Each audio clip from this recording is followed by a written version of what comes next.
할렐루야. 주님의 은혜가 오늘도 여러분 삶 가운데 가득하시기를 주의 이름으로 축원을 드립니다. 자, 이제 예수님이 이제 본문상으로는요, 일정상 이제 곧 십자가에 달려 이제 돌아가시게 될 직전 상황인데, 이제 예수님을 만만히 보는 이제 모든 대적자들이 다 들러붙어 가지고 쓸데없는 논쟁서부터 시작해 가지고 말도 안 되는 논쟁거리를 좀 들이밀고 있죠. 여기 부활의 논쟁이다라는 타이틀로 적혀 있는데, 그 부활의 논쟁을 가지고 오고 있는 존재들이 누구냐 하면 사두개인들이에요. 그러니까 이건 말 자체가 모순인 거예요. 그러니까 부활을 믿지 않는 이들이 부활에 대해서 이야기한다? 알고 봤더니만 뭘 얘기하려고 왔느냐면 부활 자체가 뭔가 모순이 있다는 거예요.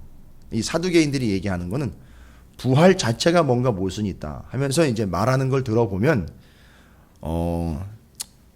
저도 본문을 연구하면서 그냥 제가 개인적으로 참 우스운 이야기다라고 했지만, 참 예수님은 이 이야기를 듣고는 참 기도 안 차셨을 것 같아요. 뭔 얘기냐면 부활을 믿지 않거든요, 사두개인들은. 절대. 왜일까요? 죽고 다시 사는 문제에 대해서, 그러니까 죽고 다시 사는 문제에 대해서는 자신의 연약함을 인정하지 않으면 이건 믿을 수가 없어요. 근데 이 사람들은 죽기 싫은 거예요, 말하자면. 그냥 이 세상이 좋은 거예요, 사두개인들이요. 그러니까 이제 이유 아시겠죠? 왜 이집트에 미라가 있는지.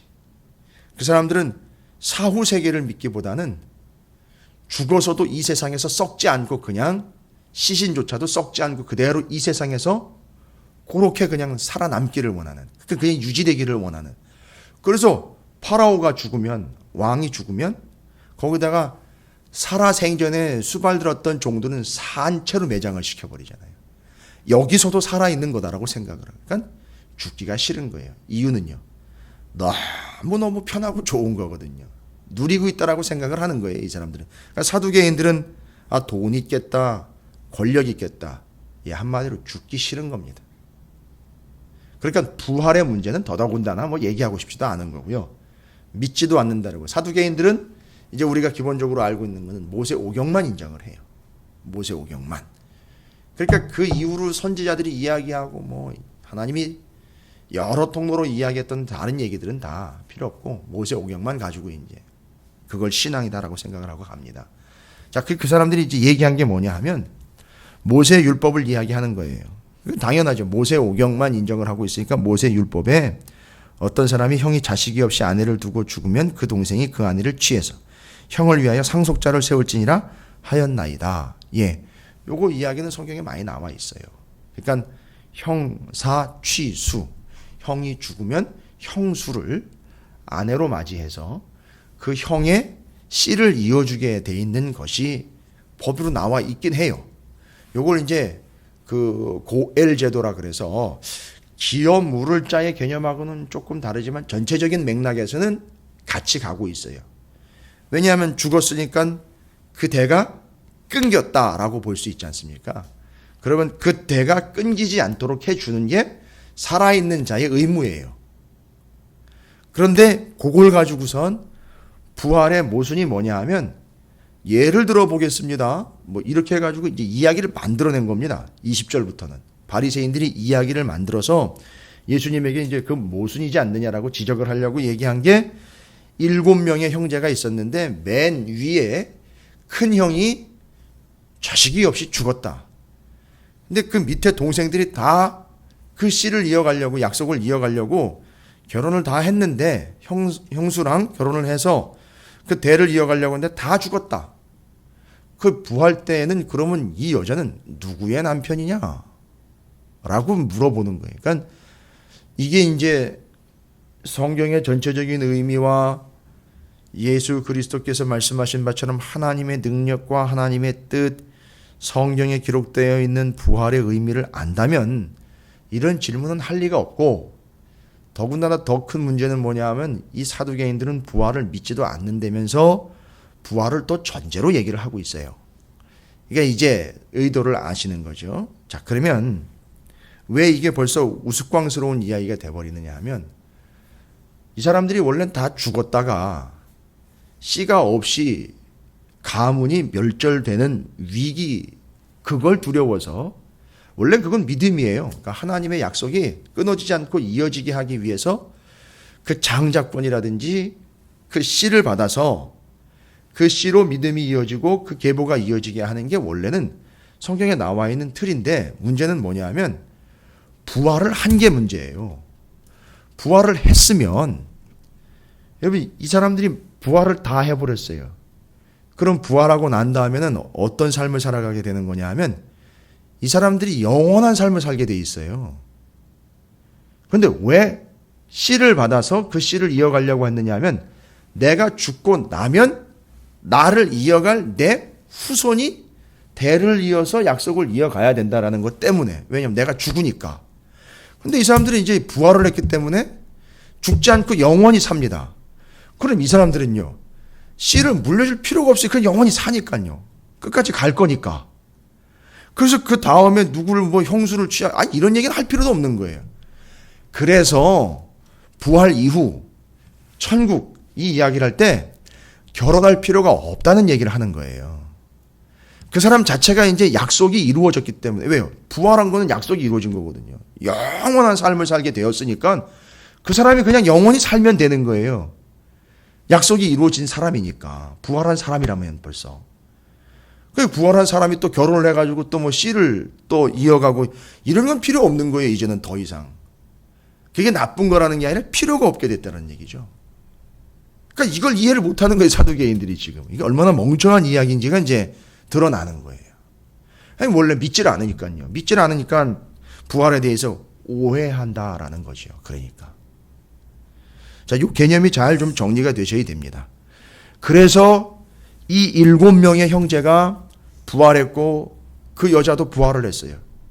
그러면 그때 이제 다시 부부가 돼서 또 약속의 씨를 이어가야, 아니요. 약속이 이루어졌기 때문에 이젠 이어갈 필요 없음. 그 사람이 영원히 사니까 그 사람 자체가 약속이 됐고 약속이 이루어졌으니까 그냥 쭉 살면 되는 거예요. 그게 열매니까. 부활의 열매잖아요. 그 첫 열매가 바로 예수 그리스도고요. 쭉 가면 되는 거예요. 그러니까 완전히 그냥 해머로 한 방울도 먹은 거죠. 아, 그런 개념이로구나. 그 뒤에 보면 너희가 크게 오해하였도다 하시니라는 이야기가 나왔어요. 예수님은 진짜 크게 오해한 거예요. 아주 엄청나게 크게 오해한 거예요. 이 이야기는 크게 오해하였다 그랬지만 몰라도 너무 모르는구나 이 얘기를 하시는 거예요. 지금. 자, 이 개념이 일단 정리되어야 됩니다. 그래서 여기서 말하려고 하는 거는 예수님이 24절에 이렇게 얘기합니다. 사두개인들에게 예수께서 이르시되 너희가 성경도 하나님의 능력도 알지 못함으로 오해함이 아니냐. 이 사두개인들의 문제는 뭐죠? 하나님의 능력과 성경 이 두 가지예요. 지금 예수님이 언급한 게 그겁니다. 너희들이 왜 그렇게 멍청한 질문을 하고 있고 말도 안 되고 지금 이해도 못할 뿐만 아니라 개념을 못 잡고 있느냐 하면 너희는 일단 성경과 하나님의 능력을 믿지도 않고 알지도 못하는 존재들이다. 이렇게 얘기한 거예요. 여러분 왜 하나님의 능력이라는 말을 썼을까요? 이거예요. 여기 7 형제가 실제로 있었던 일은 아니잖아요. 그 아내 될 수 있는 형의 아내인 형수와 7 형제가 다 부활을 했어요. 그거는 그냥 자기들이 알아서 부활한 게 아니라 정확하게 얘기하면 하나님이 부활을 시킨 거예요. 그러니까 그게 능력이 하나님인 거예요. 근데 부활한 그 사람은 영원히 살아요. 그러니까 영원히 약속을 이어갈 존재가 돼버린 거예요. 성취가 된 거예요. 그런 측면에서 너희는 그 하나님의 능력도 모를 뿐만 아니라 믿지도 않는구나. 여기서 우리는 한번 정리하고 넘어가야 돼요. 하나님은 어떤 하나님이냐면 능력의 하나님이라는 거예요. 죽은 자도 부활시키는, 자던 자가 놀래서 벌떡 일어나게 하는 개념이 아니라 죽었던 자를 부활시키는 능력의 하나님이라는 거예요. 그게 우리에게 지금 그 믿음이 있어야 되는 거죠. 그래서 하나님은 내게 능력의 하나님이라는 거예요. 이거 다윗과 연결되는 거예요. 사망의 음침한 골짜기를 다닐지라도 내가 그 해를 두려워하지 않을 것은 주께서 나와 함께 하심이라는 이 단순히 목자와 양의 관계로만 이야기할 게 아니라 그 사망의 음침한 골짜기 속에서도 능력으로서 나와 함께 하시는 분이 어떤 사나운 짐승들이 쳐들어와도 그걸 쳐낸다는 거죠. 이게 다윗이 이걸 고백을 한 거예요. 그래서 능력의 하나님인 거예요. 그 이름은 능력의 이름이라는 거죠. 하나님의 이름은 능력의 이름이다. 우리가 살아가다 보면 정말 죽고 싶을 정도로 힘들 때도 있고 마치 죽은 영혼처럼 널브러져 너무너무 힘든 걸 겪어야 되는 때도 있어요. 그러나 요건 알고 믿으시길 바랍니다. 나는 죽어도, 혹시라도 나는 죽어도 하나님은 나를 부활시키는 존재라는 사실이에요. 그래서 우리는 부활 신앙을 가지고 살아가야 되는 게 힘들고 고통스럽고 너무너무 곤고한 것, 너무너무 내 영혼이 핍절되어 있는 것 같은 그런 고통의 상황에서도 내 하나님은, 내가 믿는 하나님은 능력의 하나님이니 죽은 자도 부활시키는 존재로서 내가 아무리 힘들어 넘어지더라도 하나님은 나를 능력으로 일으켜 세워주시는 능력의 하나님이라는 고백이 일단 있어야 돼요. 근데 사두개이들은요, 하나님이 능력의 하나님이 아니라 내가 가진 게 능력이다 이렇게 믿는 거죠. 왜요? 권력 있죠, 돈 있죠. 아유, 대제사장 세력들이요, 권력 있습니다, 돈 있습니다. 그러니까 내 능력은 바로 요것이라고 믿고 가는 거예요. 그러나 하나님은 거기서 그들을 일침을 가합니다. 그 사두개인들의 그 권력과 돈의 야욕에 아주 매수가 되어버린 그 사람들이 하나님이 능력의 하나님이라는 거예요. 니들이 지금 생각하고 있는, 너가 누리고 있는 그 돈과 그 권력이 능력이 아니라 내가 니들 능력이라는 거죠. 너희들도 죽을 거라는 거죠. 죽어도 내가 너희들 부활시키는 능력의 하나님이다. 이거 인정하라, 이거 얘기고요. 두 번째는 뭘 말씀을 하시느냐 하면, 니들이 모세 이야기로 나한테 얘기했으니까 나도 그럼 모세 이야기로 한번 해볼게. 아, 대단하고 멋진 분이에요, 진짜. 모세의 율법 가지고 나왔는데 예수님이 다시 이번엔 모세의 이야기를 직접 대면을 해 주십니다. 26절에 이게 좀 생뚱맞은 이야기인 것 같은데 아니요. 말하자면 예수님이 원어 연구까지 하시고 하나님의 원래 네이티브 스피커이신 하나님의 음성을 가지고 얘기를 하시는 거예요. 모세한테 뭐라고 얘기하든 너도 알고 있지. 모세오경 니들이 그거 믿고 있으니까 26절에 죽은 자가 살아난다는 것을 말할진대 너희가 모세의 책 중 가시나무 떨기에 관한 글에 하나님께서 모세에게 이르시기를 나는 아브라함의 하나님이요 이삭의 하나님이요 야곱의 하나님이로라 하신 말씀을 읽어보지 못하였느냐. 여러분, 이게 요 말씀만 가지고는 우리는 전체적인 부분을 이해하는데 조금 쉽지는 않아요. 근데 이게 뭘 이야기하려고 예수님이 얘기하신 거냐면, 그때 하나님이 모세에게 떨기나무에서 나타나셨을 때에 이미 아브라함, 이삭, 야곱은 한참 전이잖아요. 그죠? 이미 400년, 500년 이상 전이에요. 그러면 400년, 모세 당시에 떨기나무에 하나님이 영광이 임했을 때에 그 시점으로부터 한 500년 이상 전에 이분들 다 돌아가셨어요. 그죠? 그건 그 미디안 광야에서 하나님이 모세 만났을 때 얘기를 이제 그걸 먼저 기준 삼으셔야 돼요. 근데 그때 하나님이 모세한테 나타나가지고 뭐라고 얘기하셨느냐면 나는 아브라함의 하나님이고 야곱의 하나님이고 이삭의 하나님이다라는 걸 이야기할 때 모세와 만났을 당시에 현재 시제로 얘기를 하셨어요.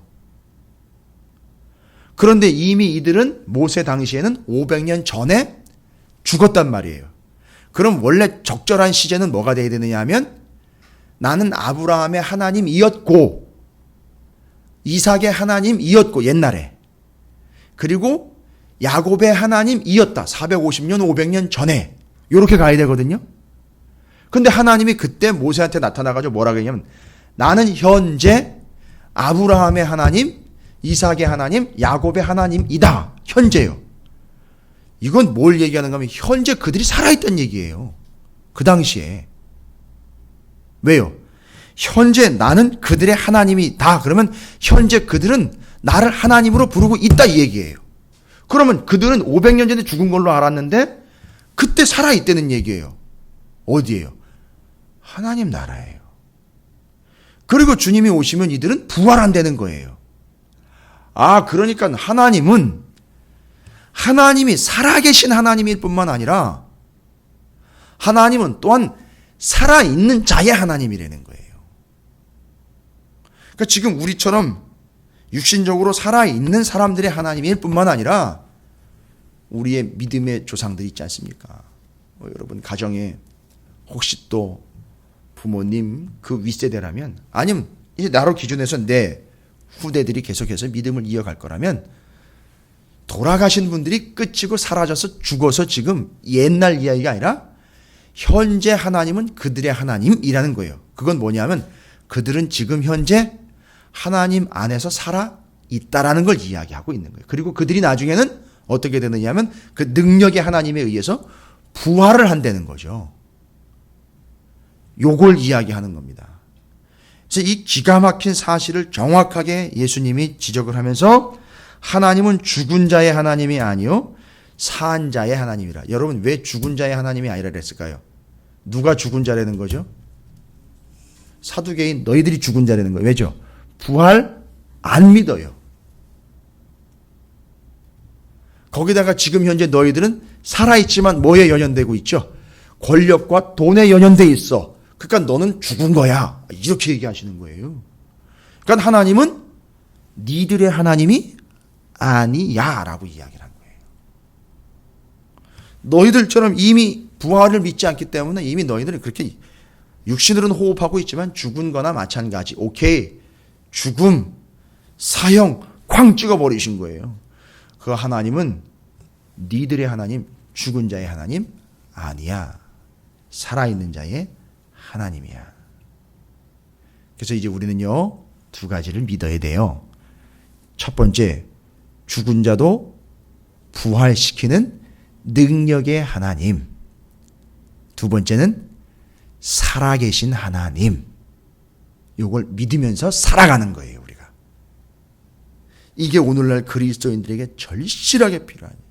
그래서 살아있는 자로서 살아가려면 살아계신 하나님을 믿고 능력의 하나님을 믿음으로 이게 어떻게 우리에게 열매 맺히느냐 하면 죽음의 위협이 와도 그걸 감당해 낸다는 거죠. 왜요?